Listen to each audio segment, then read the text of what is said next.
Good evening, everyone, and welcome to the Stillwater City Council meeting for October 21st, 2024. Please join me in standing and saying the Pledge of Allegiance. I pledge allegiance to the flag of the United States of America and to the republic for which it stands, one nation, under God, indivisible, with liberty and justice for all.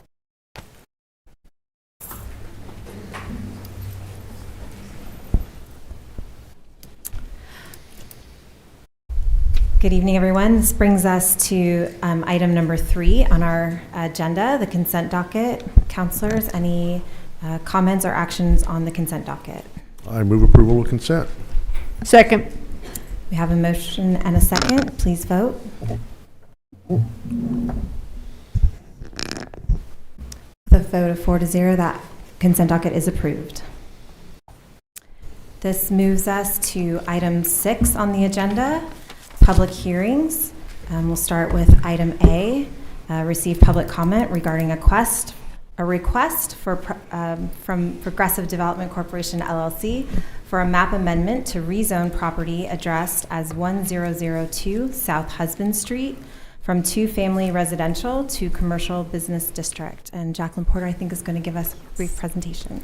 Good evening. Thank you, Vice Mayor and Council members. I'm Jacqueline Porter, presenting on behalf of the Planning Department. The mentioned map amendment request is to rezone the property at 1002 South Husband Street from 2-family residential, RT, and commercial business, CB. Jackie, you got the wrong one up there. That's 1010. Oh, yep, I do. All right. There you go. There we go. Now it's 1002 South Husband Street. From RT and to commercial business to allow for a potential restaurant and or retail site. The subject property is located at the intersection of South Husband Street and West 10th Avenue. Here's an aerial view of the subject property. Empire Slice House and Stone Cloud Stillwater Patio and Tap Room are located on the northeast corner of the intersection of South Husband Street and West 10th. Here's a street view looking west off of South Husband Street. The current zoning of the property is 2-family residential, and 2-family residential surrounds the property to the east, south, and west, and to the north across from West 10th Avenue. The area is commercial business. The future land use map was adopted with the 2030 comprehensive plan with the projected desired use in the area at the time of the adoption of the plan was to be commercial. The applicant is here if you have any questions. Now, are there any questions for staff at this time? Councilors, any questions? Would the applicant like to come up and make any comments or remarks? Corey Williams, 621 South Husband, Stillwater. I appreciate the opportunity to be in front of the council this evening on this. The only thing I was really going to say is, first off, I don't have 100% of an intended use. I do have a non-conforming use happening in that space currently. It's been rented out on a short-term lease to the Payne County Democrats, and I believe as a meeting space, I probably should have had it rezoned before I allowed them to be in there. So that's one of the reasons that I stand before you this evening is A, to ask a little bit of forgiveness, but B, to ask for permission because I think they'll be there through December. But long-term plans, as I've told some of the neighbors, I intend to save the structure, but it will more than likely than not end up as a cafe with a patio setting on the north side, running adjacent to 10th Street, and maybe a little bit on that east side, running to Husband. And so that won't happen for quite some time, trying to stabilize some of the other properties and other things that we've done. But in preparation for what I know is going to be coming down the road, probably in the next year, I wanted to be before this body and get it zoned appropriately. And if you remember, this entire area, not that long back, was a part of the Business Improvement District. And with the Business Improvement District and the incentives that came along with it, there was actually an overlay zoning. And the homes in there were designed in the bid to be able to be utilized as businesses without actually coming in front of this body to do so. It was a little bit of a rainy street down in Austin kind of vibe that we were trying to go for back in that day, and it just never really materialized until 5 years after the bids slept or sunsetted. So just a little bit of history on that area and kind of why I've focused on it. I got there just a little bit late, but I'm glad to stand for questions. Counselors, any questions? Thank you. At this time, I'll open the public hearing, and we do have several folks signed up to speak. I'll just go in the order of the requests I have here. Janet Rogers.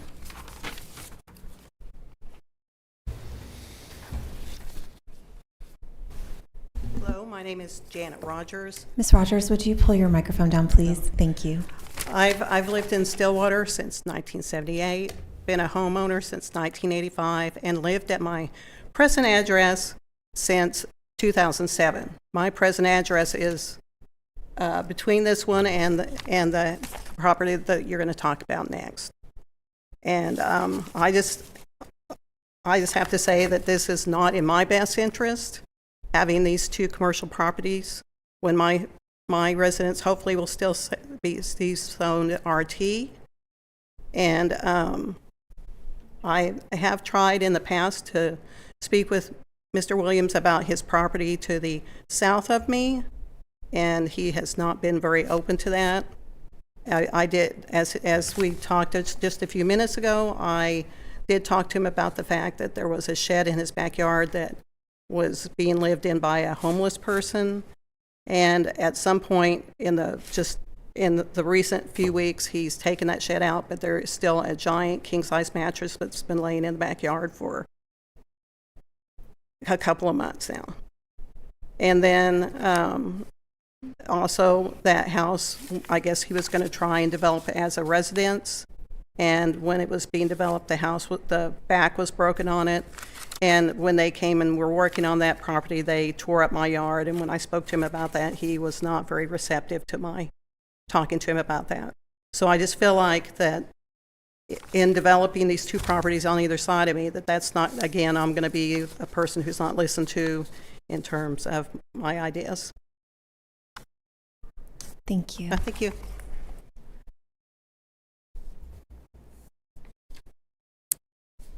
Griffin Pivito. Thank you. I appreciate the opportunity to speak. My name is Griffin Pivito. I live at 1104 South Husband, which is one block south of these properties. I'm a professor in the Spears School of Business at Oklahoma State University. I moved to this area 10 years ago, and I fell in love with this neighborhood. It was close to work, it was close to downtown, it was close to the library, it was close to the farmer's market. There were lots of trees, as you could see in the picture, lots of green space. It's a beautiful area that has been a residential area for 100 years. Now, at the planning committee level, there was a great deal of discussion about the comprehensive plan, the Stillwater Comprehensive Plan. And the members of the planning commission stated that the comprehensive plan foresaw this area as commercial, and therefore it had to be turned over for unlimited and unrestricted commercial development.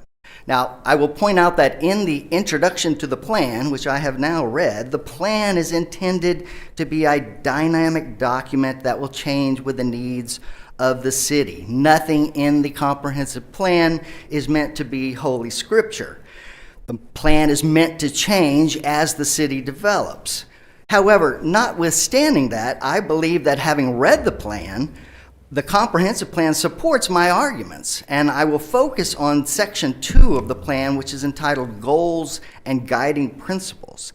And I will start with this, probably my strongest argument, which is goal number 6 of the plan, which states that the city should maintain the established character of existing neighborhoods throughout the community. Now, those are not my words. Those are the words from the plan. Maintain the established character of existing neighborhoods. Now, my second point is that South Husband Street is not equipped for the level of traffic that's going to be generated. The area has already become overly congested as a result of the pizza place and the bar. that was previously permitted, and I have seen this on multiple occasions, the congestion that occurs as people park on both sides of the street, and effectively turn it into a one-lane street. In fact, just last Saturday, I watched a fire truck try and navigate through the morass of vehicles parking, moving out, searching for a parking place, and it took them a good 5 minutes to go from my house, which is 11th Street, to 9th Street. And again, if we turn to the comprehensive plan defines Husband Street as a collector street. Collector streets accommodate smaller traffic volumes. Again, that's the language of the comprehensive plan. Compared to arterial streets. Now, Main Street, which is a block east of these properties, is listed as a minor arterial, and it's a wide street with parking on both sides of the street that runs all the way from 6th Street to 12th Street. It's an ideal commercial development. So, I would hate to see what would happen in an emergency in that area. Lives could be lost while a fire truck or ambulance is struggling to get through the area. Now once again, we turn to the comprehensive plan. What does it say?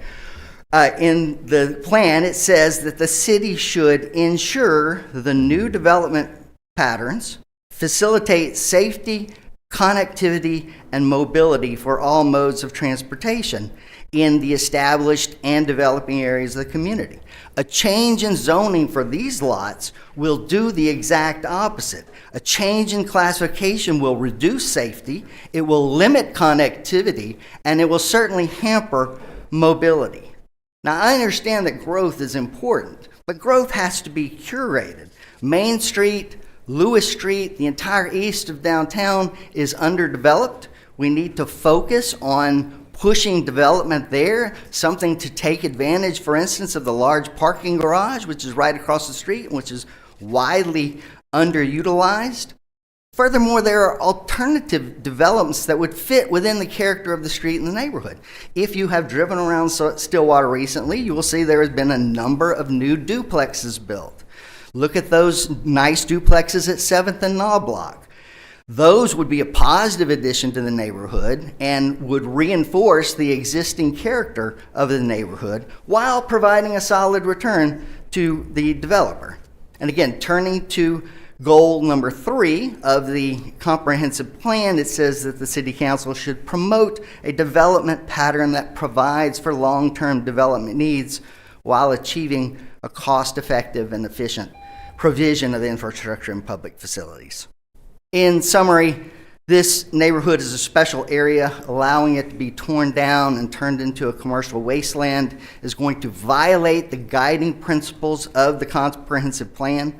Now, after having read the plan, I will say that the most important goal found in the comprehensive plan is goal number 8. This goal urges the city to enhance the desirability of Stillwater as a place to live, work, play, and visit. And as a subpoint under that goal, it says that the city should guide the appearance, scale, and location of urban development to enhance community character and protect scenic natural landscape.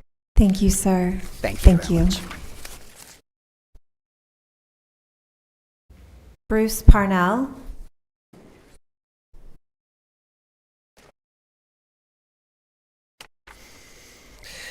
Hi, my name is Bruce Parnell. I am a pastor of the Stillwater Reformed Presbyterian Church. My address is 1011 South Duncan, just across the alley of the 2 properties being considered for rezoning. My wife and I moved to Stillwater in 1990. We purchased our first home on that South Duncan Street in 1995. We raised 5 children there and still live there to this day, nearly 30 years here in the downtown area. For about 20 years, I had an office downtown and used it as a place for counseling, for small group church meetings, and other pastoral duties. And over this period, we've really enjoyed, my wife and I have really enjoyed seeing the city of Stillwater invest in the downtown area, bringing life and beauty to it. We love our community, and we love being part of it as residents, consumers, and as a businessman. We chose to move to Duncan Street for a number of reasons, and I want to call attention to just two factors that I hope that you will take into consideration as you decide about rezoning the lots on Husband Street. And the first is affordability. Being a first-time home buyer and a recent graduate from seminary, we didn't have a lot of money. We looked at many houses around the city and couldn't find one that would fit our growing family and our budget. Then the house on Duncan came on the market, and it had been recently renovated by Frank Lewis. I'll recall maybe some old-time stalwarts here in our city. It was a perfect fit for us in terms of size, price, and the new updates that he had given to it. The point here that I would make is that Stillwater needs a market for first-time home buyers. It's something like a funnel. You attract first-time buyers that become second-time buyers as their ability grows, contributing to the community, the economy, and to the tax rolls. My concern is that with this particular rezoning, that the proposition is that takes two homes to repurpose them for businesses, two homes that are no longer available for home buyers. And add that to the list of any number of the recent developments that were mentioned by the previous speaker, developments south of 6th Street that have torn down homes to put in duplexes and apartments. And don't get me wrong, but they're all very nice, but they serve to shrink the number of potential homes that might be just right for first-time buyers. We would humbly suggest considering one of the many vacant buildings along Main Street for new business opportunities. This seemed to be the direction of the city was going just 2 years ago, and we've seen some nice examples of that in Hatch and Stonecloud and Empire. But do you really need these two homes? And I would also just note that Mr. Williams, as I came in, asked if I was coming as a friend or a foe. Friend, very much so, because in his renovations that he has done throughout the city, and especially in this area, I've shown a lot of sensitivity towards keeping single-family homes and keeping the character of those homes. So Mr. Williams, friend, but on this matter, I'm urging another course. The second reason I'll quickly give is that of accessibility. When we moved to Duncan Street, we were attracted by the vision of the City Council for this area, a vision that has largely been achieved. It included a new library when we moved in, which has now been achieved, and an arts center, a cultural district being developed. We love crossing the street to check out a book, to go to the farmer's market, to see a movie, to hear a concert. We love walking downtown to get a cup of coffee at Aspen, to find a new treasure at the resale shops, or to get a bite to eat. We walk to the homecoming parade, and we look forward to the addition of Block 34. Downtown is becoming a great destination, but we fear that this rezoning measure will not be the last. Gradually, our block will cease to be a neighborhood. Already, we find traffic and parking to overflow around us. It's a great destination, but it's also a great place to live. And we enjoy living there, and we humbly hope that you will keep in mind those who enjoy the accessibility to these activities that make up Stillwater downtown. And I'll just close with a question. If you've lived in a neighborhood for 30 years, would you approve this measure for your neighborhood? Thank you very much. Wow, I got that right on the Good button. time. Thank you very much. That's true. Do I stay for questions or? Nope, thank you. Okay, thanks. Is there anybody else that would, I don't have anybody else signed up to speak, but is there anybody else here that would like to still speak? Okay, with that, I'll close the public hearing. Yes, or you can ask if the applicant would like to address any of those I comments. guess I could ask, would the applicant like to address any of the issues brought up by speakers? I would. Thank you for the opportunity. It's probably been 5 years now, but I bought the active meth house that was at 1102 South Husband, completely gutted it, renovated it, and put it back onto the tax rolls, and I do believe enhanced the property value substantially of 1104 South Husband the occupant of whom spoke earlier. In the last 8 years, I've done 8 homes in that immediate vicinity. Let's see, 1005 South Duncan, 1021 South Duncan, 1101 South Duncan, 213 West 11th, 211 West 11th, 1102 South Husband's Unit A and B, and 1116 South Husband. Although I don't live there, there are very few people in the city of Stillwater that care more about that neighborhood than the person standing before you at this very moment. And to Mr. Parnell's question, if you lived there for 30 years, would you want this across the street from you, or would you want this? My answer would be absolutely yes. I live across the street from a dilapidated property that when the person either sells or dies, it will either have to be torn down because it will no longer be habitable, which is some of what's happened in the immediate vicinity of this. And I was in Amsterdam 2 weeks ago, and I just love the European model of zoning because it's different. Americans, we love our rigidity. We love our stop signs, we love our squares and our rectangles, and we love to go to Europe and experience that. But we forget why we're there and what the experience is that we really like. We love the neighborhood cafe. We love the ability to walk and get that cup of coffee, to sit on the patio a half block from our house and have a beer with a colleague or a neighbor and really form those relationships and have those discussions that so many times when you live in a Dallas-oriented neighborhood, you have a 3-car garage, you open the garage, you pull in, you shut the garage behind you, you go inside, you never see your friends and your neighbors. I want to do nothing in this immediate area except build it up. In order to even put in a parking lot, I have to have this zoning to speak to some of the concerns that were addressed this evening. We're not on 1010 South Husband, so I couldn't say what my intended use of that building is.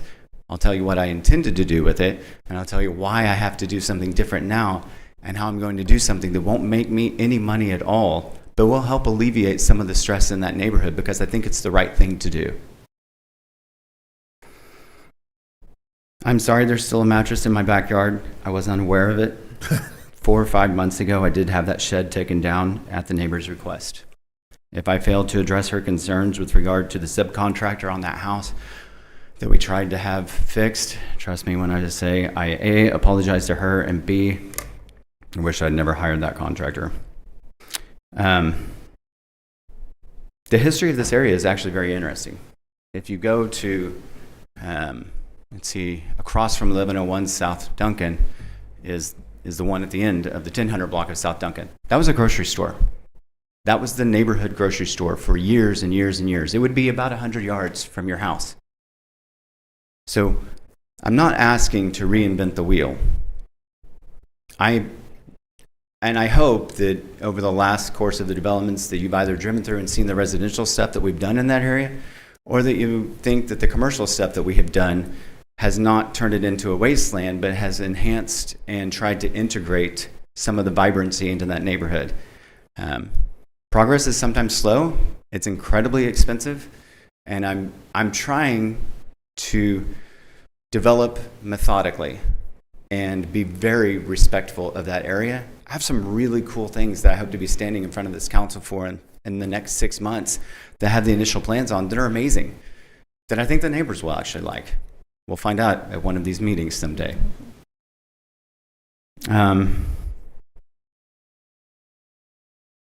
Those duplexes that got cited, those are mine. The houses on Knobloch, those are mine. I don't own them, but those are my development. Those sit there because I put them there with the guy that has all the money out of Arkansas. These are actually mine. But we are trying to do things that are infill development, that are community oriented, that help the neighborhood and not hurt it. I have 8 assets in that immediate vicinity, not counting the commercial, that I don't want to do any damage to. I only want to enhance. I only want to have people that love being in vibrant, culturally rich communities, walking around and seeing each other, meeting each other, and sitting on that patio and having a cup of coffee or the such. And I think that was all with regard to this one. Thank you. Okay, don't take off. I have a couple questions. Yes, sir. I will tell you, Corey, number one, I love the development work you've done in this community. We've talked about this many times. You've you've made Stillwater a better place with the projects you've done, and I appreciate that. As I was reading the packet, though, I will be honest, I struggled a little bit with particularly, and I'm jumping ahead slightly, and I won't go too far, I promise, but putting some kind of a retail or restaurant space in the parcel we're talking about, and then skipping a property and putting parking on the other side, and basically surrounding that homeowner with a business and a parking lot. And that bothered me a little bit. And the other thing was that is not a real big street, and we are increasing the traffic on that street by adding more and more businesses. Right. And so I am concerned about those two things. I'd like you to directly respond to those. I also am not crazy about the sandwich impact that is there. I've spoken with Ms. Rogers before, and I've definitely offered to, if there was somewhere else, maybe we could do a house swap or to buy her property, which nobody wants to hear that, and I'm not saying it's a great solution. But I want to be honest with the council. Like, I've had that conversation. 1010, I don't know that it's appropriate to speak to, but I bought that with the intent of rehabilitating that house. I spent almost $30,000 lifting it up in the air, putting a new foundation underneath it, and putting it back down. What we found is that when it was up in the air, they broke it in 3 different spots, and that the foundation was poured incorrectly, and so that the house no longer actually sits on the foundation that's underneath it, and that's why when you drive by, it's sitting on blocks still. I can't continue to throw good money after bad in a situation like that. I'll never recoup the investment as it sits. And so we're going to have to scrape that lot at some point. And I don't think that there is enough city-owned parking in the area, and I don't think there's enough private parking in the area to adequately take in the vintage antique mall that is there now, Empire Slice, or Stone Cloud. And so I'm trying to help, at least temporarily, alleviate some of that street parking. I think it's a great idea to limit parking on one side of Husband. We have that restriction in my neighborhood. I think it works effectively. I think it's an astute observation with regard to the emergency vehicles being able to get through there. 3 years ago, we would have never had that conversation. So I'm glad that we are having that conversation today. But it is my attempt to help alleviate a little bit of a problem I've created. I don't, I can't change that there's a house in between. I did come down there for a reason. Back in the day, this was easier. We could have just opened a coffee shop up without really talking with anybody, and we could have opened a restaurant up without talking to anybody. And the neighbors at that time, I thought, had bought into that, so I didn't anticipate that there would be great pushback. And my plans are not 4 stories and 5 stories high. They are neighborhood community eateries. They are parking to get everybody off of the street and not blocking driveways, which is something I see pretty often in that area. And so I didn't really intend to sandwich anybody. It just happened that I thought, I'm going to go ahead and we need the parking, and I need to be able to scrape that lot. And so I just thought we'll file both of these at the same time. My lease with the existing tenant at 1002 ends, and it is my intent to try and move forward with a little cafe there. But I think that's probably a year out. And I know that there's always fear of the unknown, and I'm not a huge fan of that. But it's easier whenever I don't live there, and I understand that too.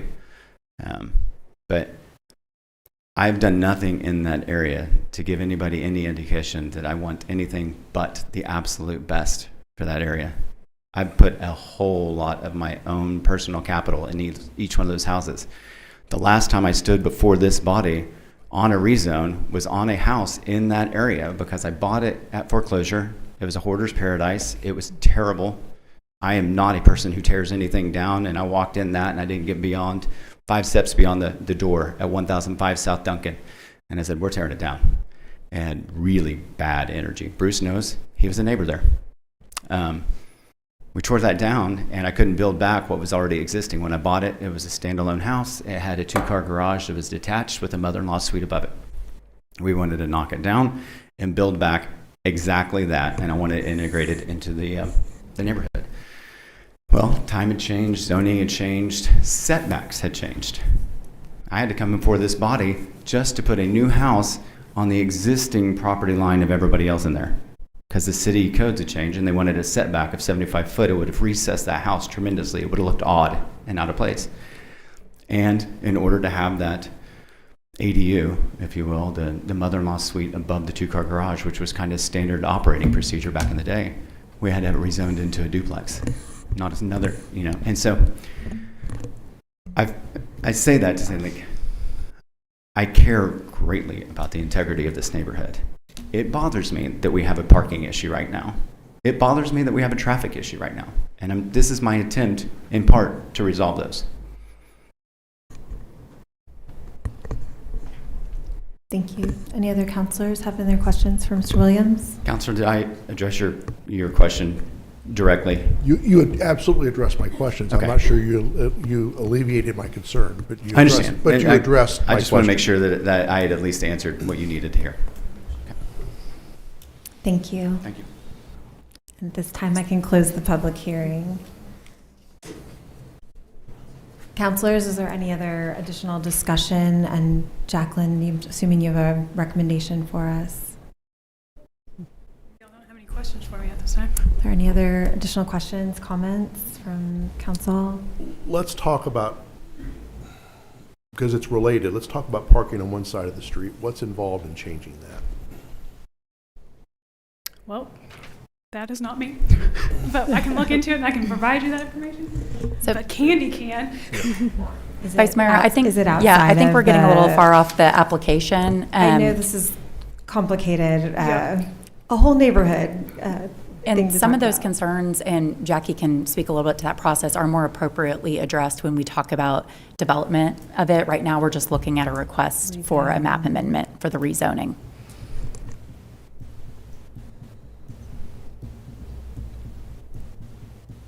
Which is sometimes hard to extract from the consequences of development, right? But it is important, I think, as we're looking at this public hearing, we are in fact looking at not what the redevelopment is, but what the requested rezone is. I can state that we are looking into that street because of the increase of the traffic there. There is a project that is on just south of Empire on the south side of 10th that there is parking that is going out, that we are working with Empire and the city are working to add additional parking to that area. So this area is being looked at by staff on traffic. But I don't know how in depth on the parking. I think from my perspective, when we're looking at rezoning, especially in areas around in the kind of fringe or transitional areas, it can be these jumps from, especially from residential to commercial, can be quite challenging, not only for the community that's there, but just for all of us to kind of think about what challenges might be created from those types of rezoning and or what opportunities might be created from those types of zoning. I know in my experience as an urban planner and as I travel around in communities, I often really value these transitional spaces that have the opportunity to protect residential zoning in neighborhoods, sometimes having an ease from commercial, from a large commercial property into a slightly less intensive use and then to residential can buffer those residential communities from a really intense commercial use. I think that is one of my concerns here, is that we are making that jump from residential, even as a two-family, which is a little more intensive residential use, but jumping from residential to commercial, I think is something, ideally maybe it would be something more like office or something like that, where it was a softer transition from commercial to residential. I think those are some of my immediate concerns. However, I think we also have, are you able, Jackie, to pull up the map again? I was about to ask the same question. Thank you, Vice Mayor. It's This particular property, the 1102 property, is the corner property, correct? correct. does provide, I think, with the intended use or with the intended development. Again, we're not talking about the development right now, but the risk that we could run is that we rezone the property and we've rezoned it, and then any of those redevelopments that go into commercial business would be eligible. But being a corner property, I am more inclined to look at that property for potential transitional use or a rezone because of the properties around it. So we do see things like Empire, and knowing what's coming with Block 34, could we have a use there that potentially buffers that neighborhood from those more intensive uses? Those are some of the things that I'm thinking about from a neighborhood perspective and from a rezone perspective on this site in particular.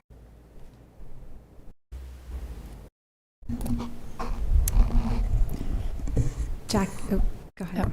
I think this is probably relevant to one of the questions that came up, but I did notice in the packet that there was discussion with the Planning Commission about whether or not there's screening requirements between the two zoning requirements. Can you just explain kind of when that comes into play? Yes.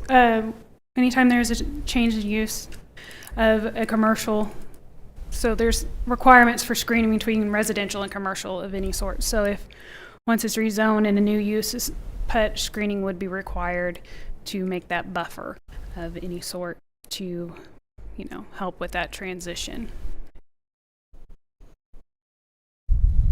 And that would be required on both sides for both of the rezones that we haven't talked about, but we've Correct. talked So about. in the next instance, in the next one it would be, and it has, if it is a parking, it has a whole other set of distances as well.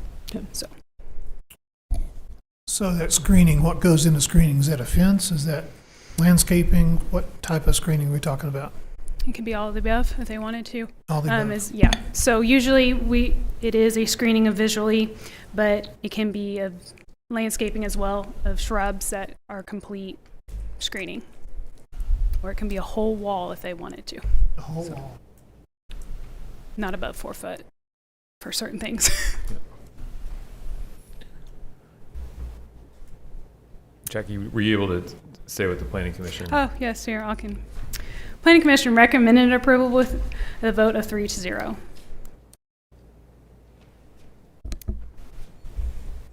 Councilors, is there any further discussion or any motions on this action?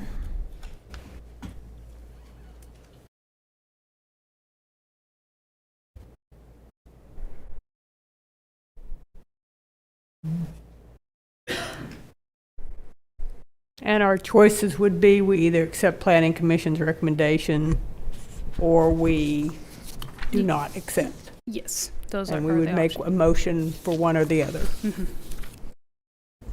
Jacqueline, if we were to, or Kimberly, if we were to choose to, can you tell us what the ramifications would be of a vote either way? Sure, yeah. So council action is to approve or deny the request for a map amendment, and approval is documented by an ordinance making the changes to the zoning maps. I do want to remind you that for these types of requests, there's a reapplication moratorium. So if the council denies the request, they cannot reapply for the same relief within a year. That time clock starts from the date of denial. And they can also not do a reapplication request for a planned unit development that would give them substantially the same relief that was sought through this request. They would not be able to do that. That's correct. There could also be a motion to postpone to another date. Let me just, I haven't been asked that question before. Let me just think that through, because we've opened, the reapplication moratorium is usually once you've opened the public hearing. I guess if the motion were to fail, we could table it if you need additional information. Well, if it fails, it's dead for a year. Right? If it's denied, yes, that's correct. Or if the applicant withdraws it once the public hearing's been open. Would they be able to come in for a different rezone request, or is it just any rezoning request? So that determination is initially made by the Community Development Services Director regarding whether reapplication is is for, let me just read it from the code. If you're requesting the same zoning classification for the same property or a portion thereof as previously denied or withdrawn, or if it's for a planned unit development map amendment that would permit substantially the same use as the previously denied or withdrawn zoning map amendment. So I don't think it would prohibit a request for a different zoning. Jacqueline, do you recall if our office zoning allows for any of the uses that we've discussed tonight? Not off the top of my head, but give me 1 second. Like a cafe.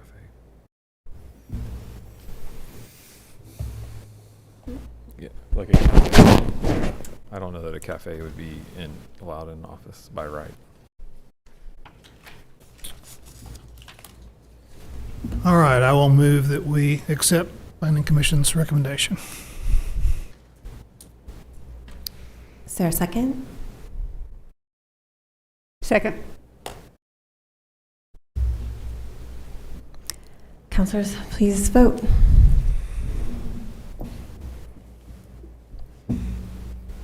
We have a vote of 2-2. All new things are happening tonight. Record the vote as 2-2, and could you please, I would recommend a recess for a moment, if we may. Yes, could we? Okay, please record the vote as 2-2, and we will call a short recess. Or may I have a motion to recess? Move to recess for a few minutes. Second. Council's recess shortly. Oh, do we need to vote to recess? Oh, Councilor. Yes, I voted.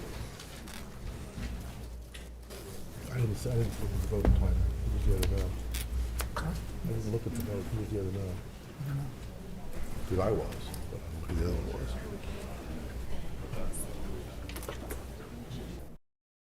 Thank you, everyone. We will reconvene. Do we need to make a motion to reconvene? No, you can just state the time we're reconvening the regular meeting. Okay. At this time, the Stillwater City Council meeting will reconvene at 6:21. Thank you. As a matter of procedure, I needed to review something. City Clerk, if you could please let the record reflect that pursuant to Section 2-56, a tie vote is no decision. Thank you. I'm going to guess that people will have questions about that later on to understand what their opportunities are, either from the community or from the applicant. They can contact city staff, you included, to understand what that means, correct? Okay. Okay. Item B in our public hearings is to receive public comment regarding a request from Progressive Development Corporation, LLC, on behalf of Outer Banks, LLC, for a map amendment to rezone property addressed as 1010 South Husband Street from 2-family residential to commercial business district. All right, thank you. All right, for this next item, has mentioned the map amendment request for 1010 South Husband Street, rezoning from 2-family residential to commercial business to allow potential parking or commercial redevelopment. The subject property is located in the middle of the block that is southwest of the intersection and is currently zoned RRT with 2 accessory structures and a carport and tool shed on the property, but I believe those have been removed at this time. Okay, anyways, so here's an aerial of the subject property. Empire Slice House and Stone Cloud Stillwater patio and tap room are located to the northeast of the intersection of Husband and 10th.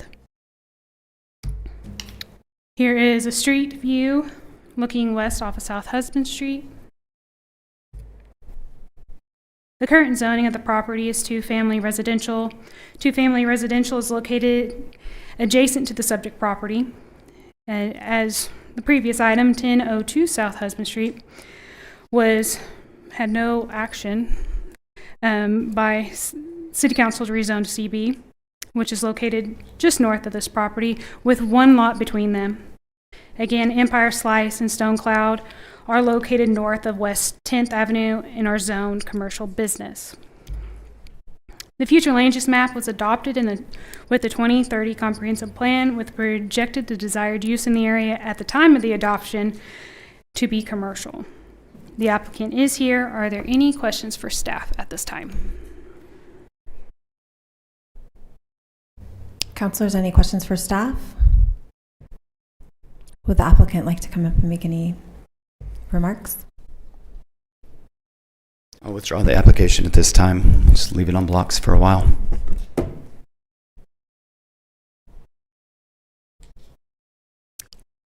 I don't think we have any additional people signed up for this particular property. Is there anyone? Oh, I need to open the public hearing. Yeah, we're not going to open the public hearing. Just withdraw? Okay. Yep. Let the record reflect that the applicant has withdrawn the application.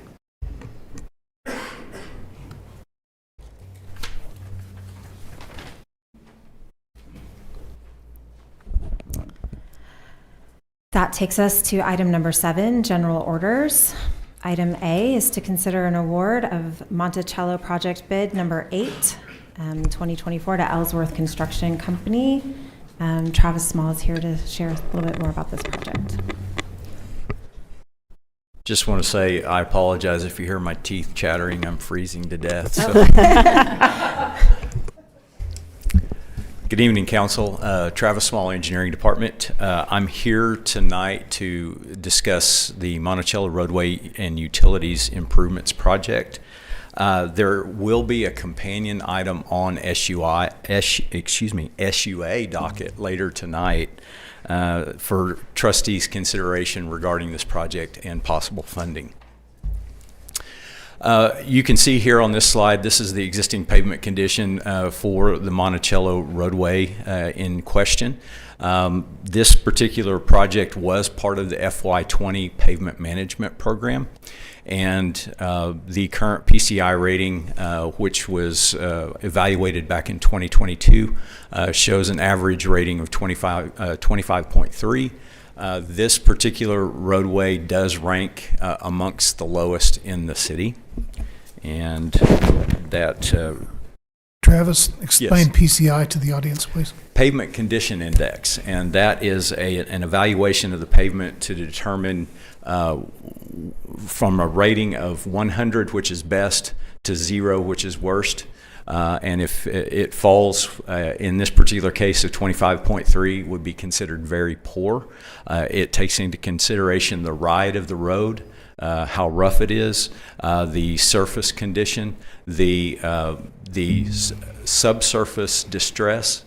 So it takes quite a bit into consideration when we evaluate that. Thank you. You bet.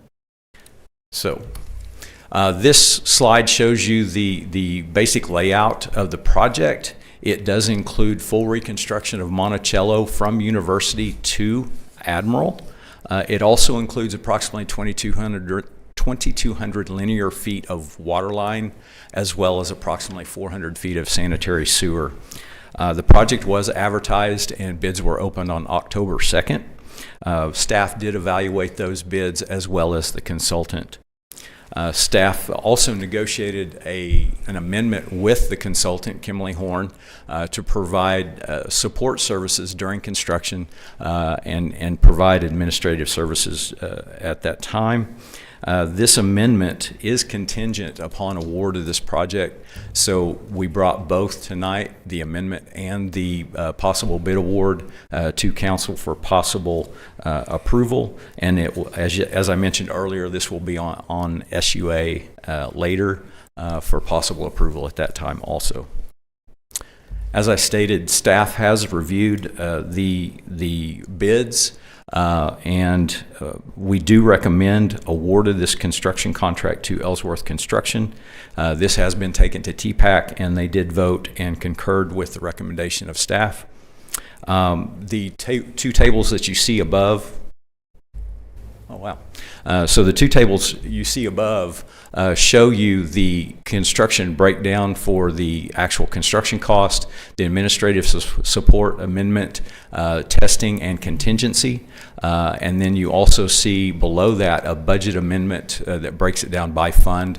And we do have the necessary funds in order to cover this project. So that's the total cost for the project. The schedule, we estimate that this is going to take 360 days approximately. Assuming that we can get this show on the road as soon as possible, we anticipate that we should be able to have this constructed and complete sometime in early 2026, if not earlier. And I will take any questions if you have any at this time. Counselors, any questions? There's a lot of traffic through, am I on? There's a lot of traffic through there during college time. Mm-hmm. What's the plan to work around the university traffic? So one of the things that we did stipulate in this project was we wanted to, we would not let the contractor start until after December 2nd, or until December 2nd, excuse me. That way we got out of the fall football season so that we wouldn't be impacting homecoming or anything like that. Now, obviously with the timeline of that project, it will extend into next year. We will coordinate with the university to do as much as we can to alleviate concerns for next fall. And we will also encourage the contractor to try to attack the project as much as possible during the summer so they can get as much work done at that time and get most of the roadway open back up. I've got a couple of plans in my mind I'd like to discuss with the contractor once it's awarded to see how we can get it done as quickly as possible. So that's mostly residential. I guess it's all residential, right? It is. So we're going to have to provide access to residents to get in and out of their properties. We have a phased plan for this where we're attacking it almost block by block. We didn't want to leave a long stretch of roadway on a curve that was basically blind with a one lane open to traffic, which from both directions. So we limited that and phased it so that they go block by block and they construct one side and then the other and then move forward to the next block. We tried to accommodate that. We will entertain ideas from the contractor if they have a better idea that we can get this done in a quicker fashion and try to make it as safe for the public as possible.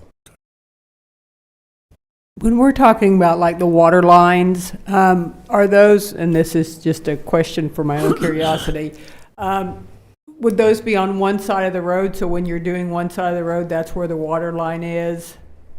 So you wouldn't have to be doing water lines on both sides of the road as you're going down a block? So essentially you are correct. And part of the project, because we are doing utilities in this project, we stated in the phasing plan that they have to complete all of that before they do any of the other work. So for the most part, the water line on this project is located on the east side of Monticello. There is some crossings there throughout the project, but for the most part, it is on the east side. Thank you. Mm-hmm. I know. Excuse me, I misstated. West side. So the other east side. At the other east, that's correct. I met with a group of the Westwood Neighborhood Association folks last week, and I know this was one of the questions I was asked about is where we were on this process and when this project, when the city had started on this. And so it was ironic that I saw this on the agenda for this week. So it's been a while coming, but we're excited to get this hopefully in construction. I think they are too. They're excited to get it done. Absolutely. They're not excited to get under construction, just to get it done. Once you get it in construction, it will end at some time, and everybody will forget about it at that point. Yep. Do you have a recommended? Yes. Staff recommends award of a unit price contract to Ellsworth Construction OKC LLC for $3,058,797.19. Authorized total construction expenditures not to exceed $3,547,200, which does include construction, construction administration, testing, and contingency.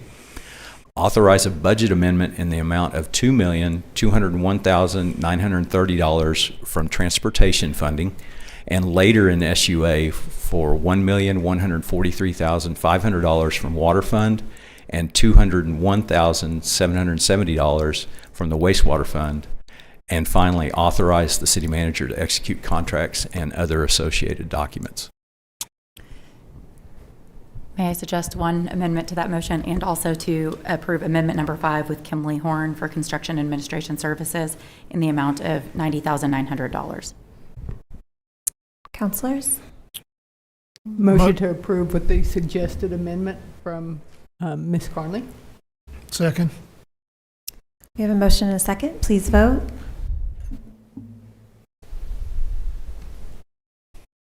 With a vote of 4-0, that passes.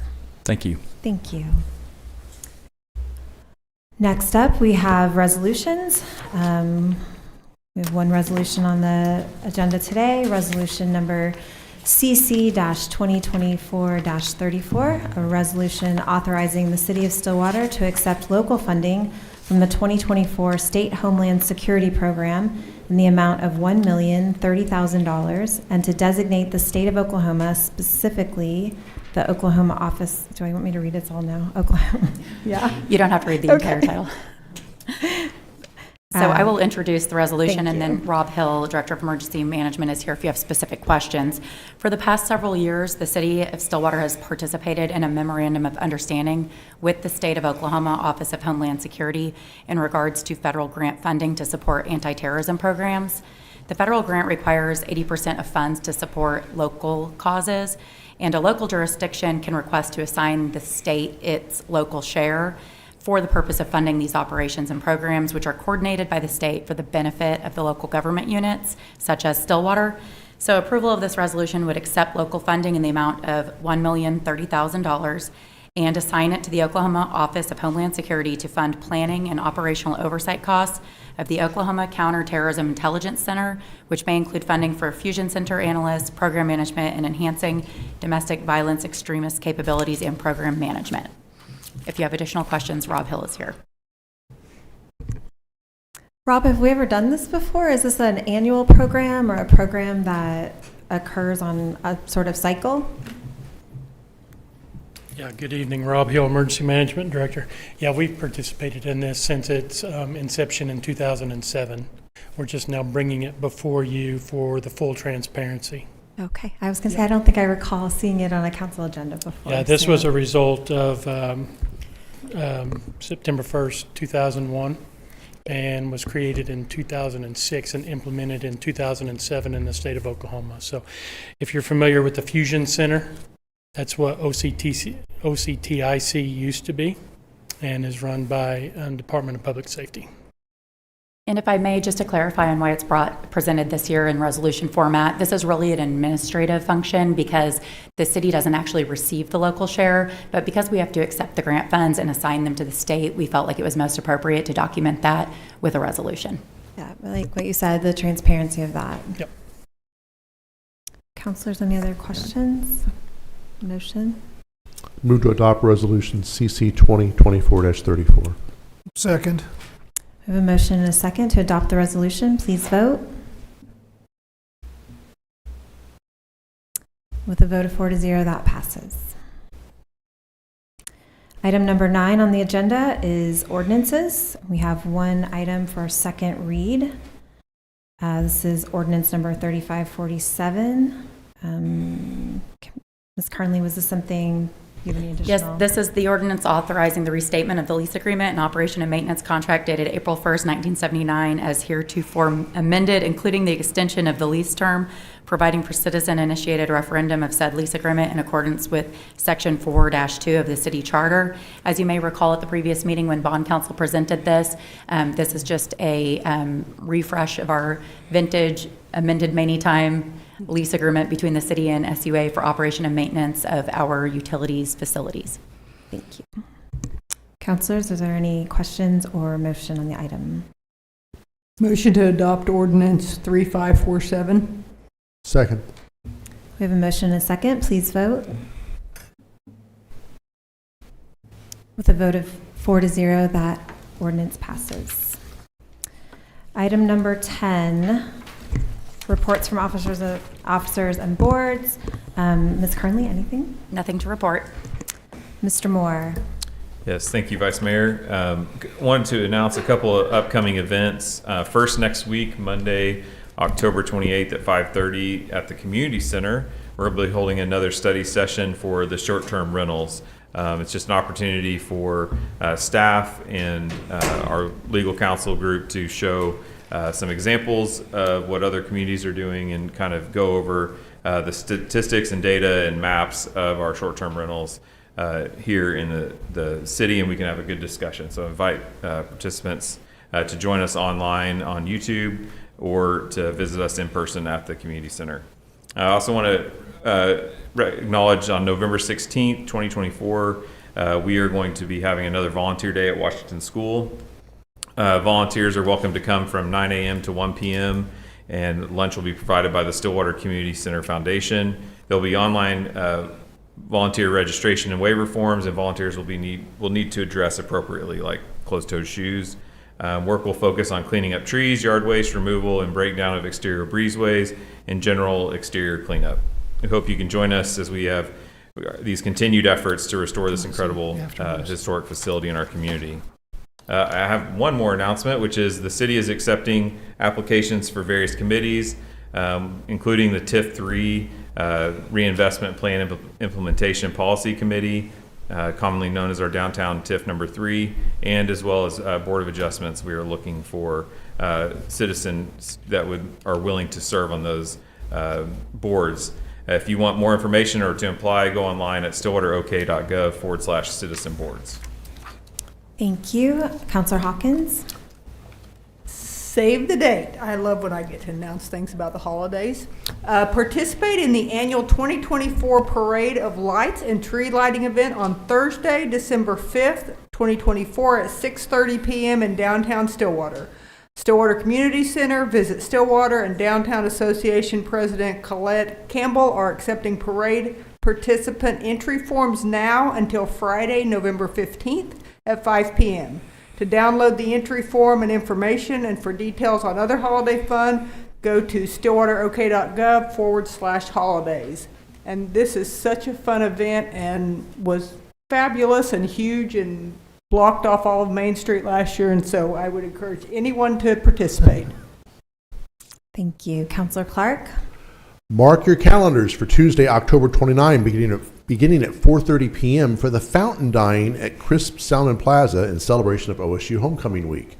Also in the same area, beginning at 5 p.m., also on October 29, is the Downtown Stillwater Halloween Festival. This is a spectacular, family-friendly event for all ages.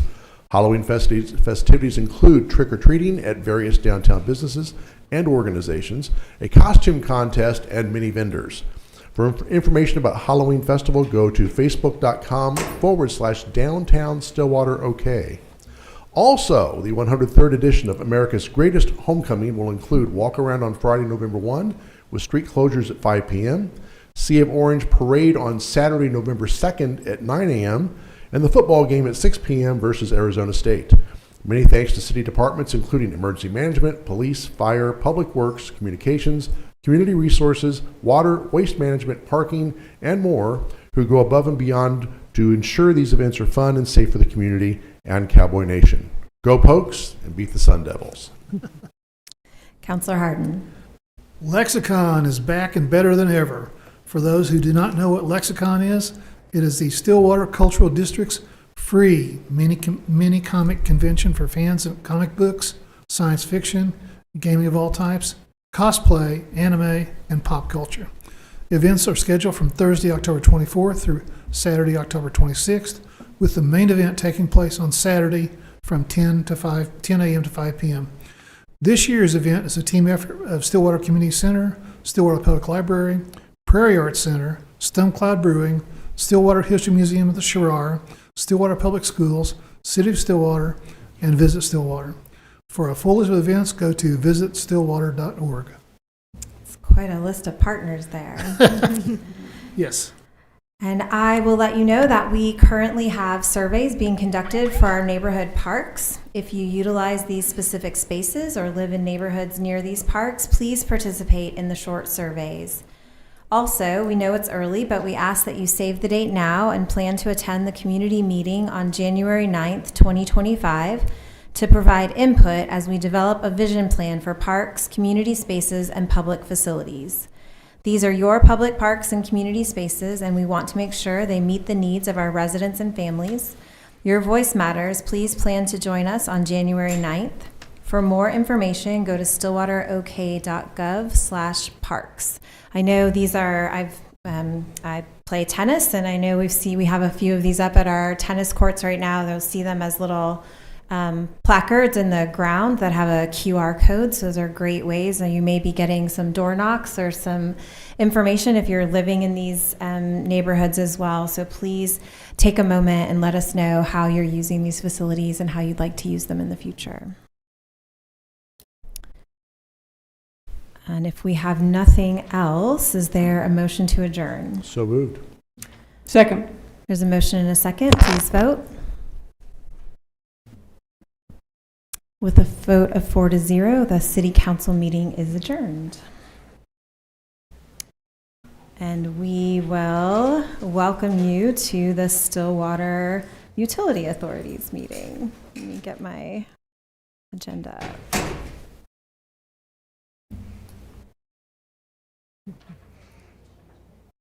Nope, wrong one.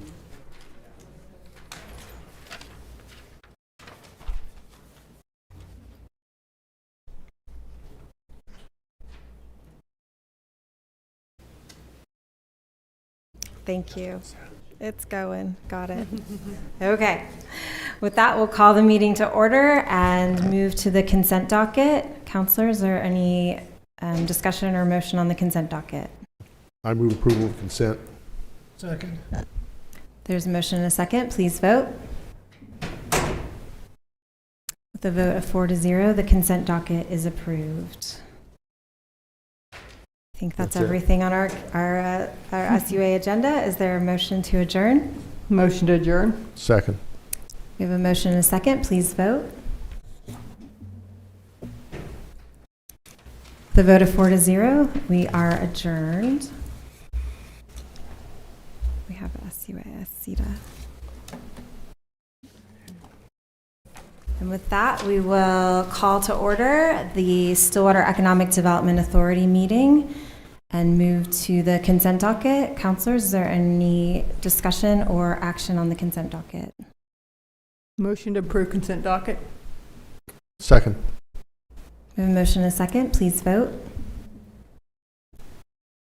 With a vote of 4-0, the consent docket is approved. And that takes us down to general orders, and we have Carrie Moore here to give us the Chamber Economic Development Quarterly Report. I don't know where the crowd went. We have lots of fun things to update you guys about. I ordered that differently. Just kidding.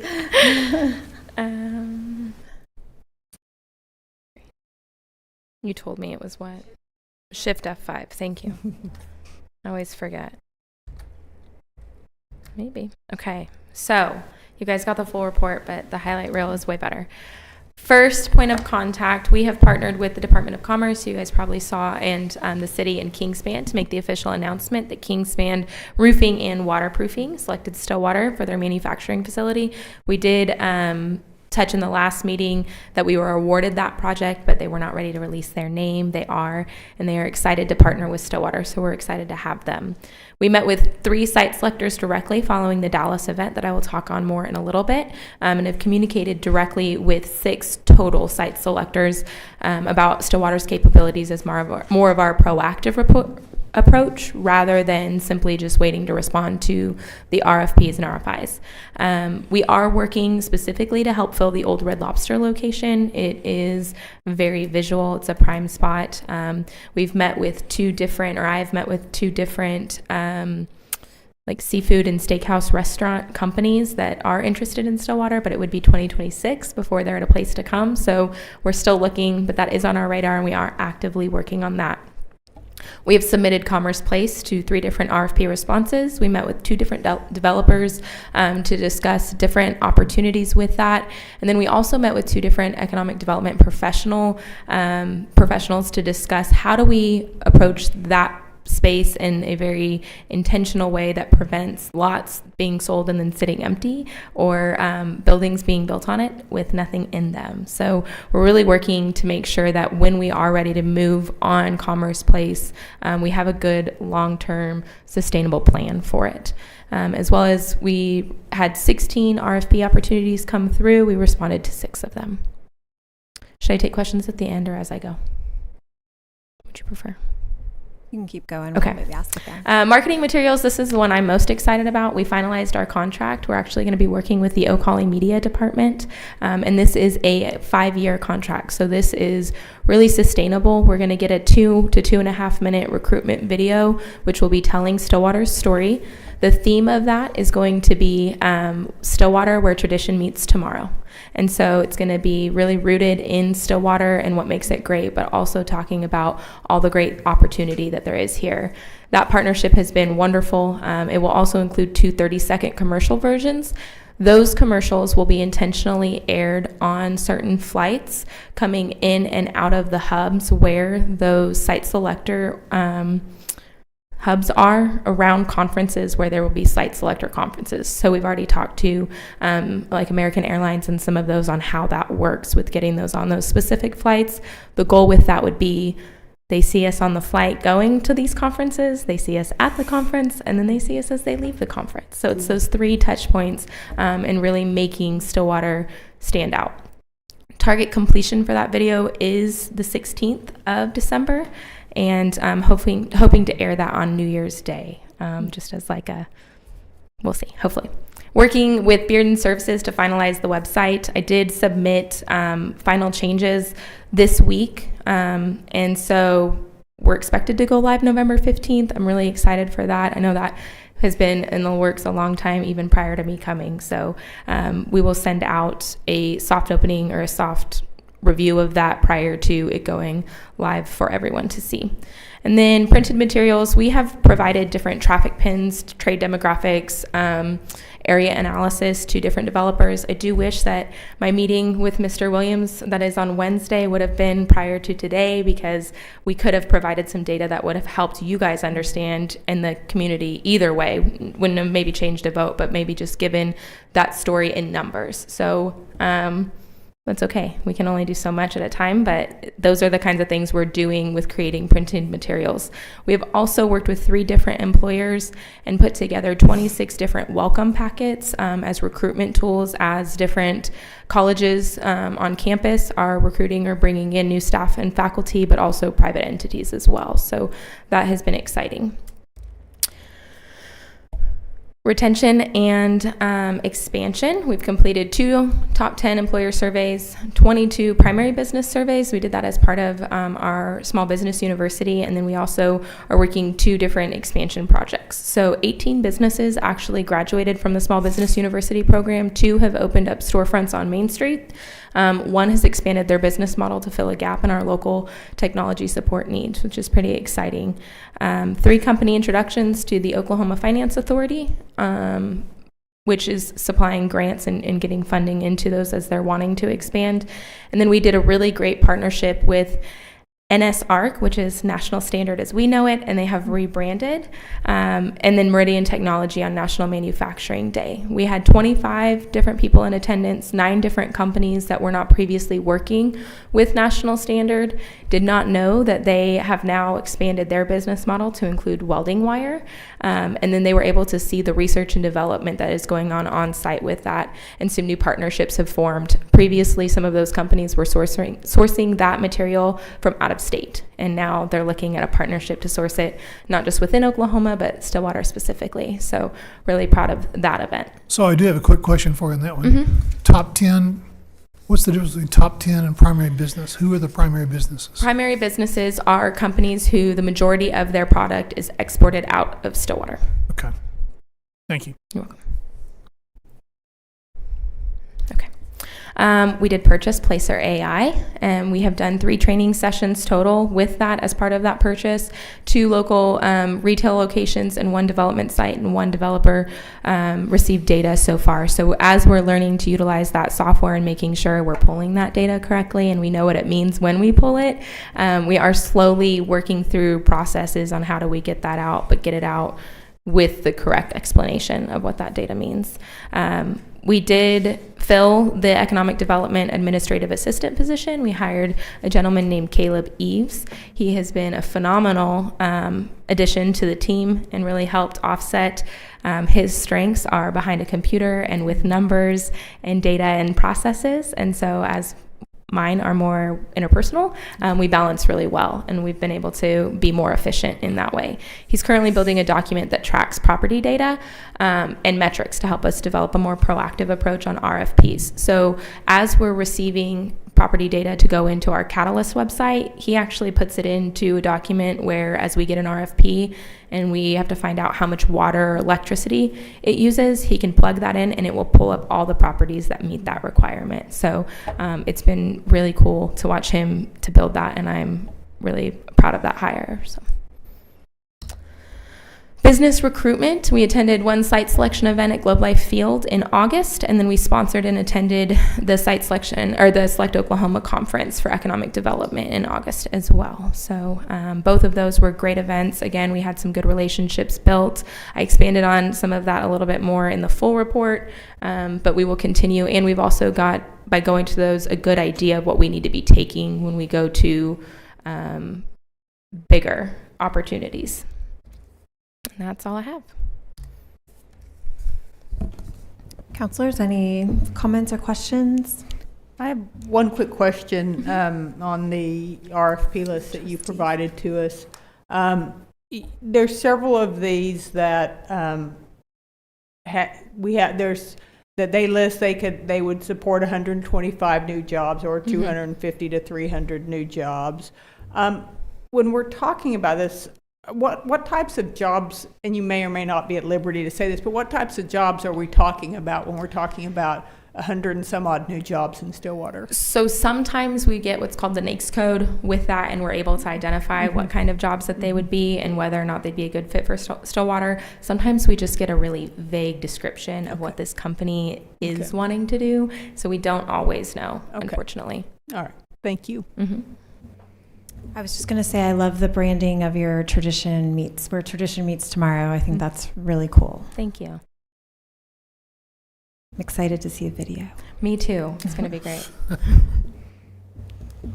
Okay. Anything Counselors, else? anything else? Thank you. Oh, I had one more thing. Yes. I'm sorry. There was one of the things you mentioned in the report that committed Stillwater to attend the 2025 Select Oklahoma Greenville, South Carolina recruitment event. Yeah.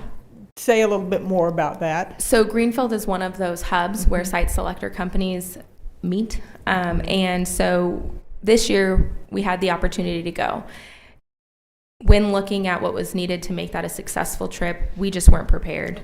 We just haven't put the foundation there. I didn't feel like it was a responsible use of funds to do that. However, because now I know what it needs to go and to be impactful and to make that a good trip, I've committed to next year, which also helps keep us on track for actually creating the things needed. Fabulous. Fabulous. Thank you very much. Thank you. Have a good night. All right. We don't have anything else on our agenda tonight. Is there a motion to adjourn? Motion to adjourn. Second. There's a motion and a second. Please vote.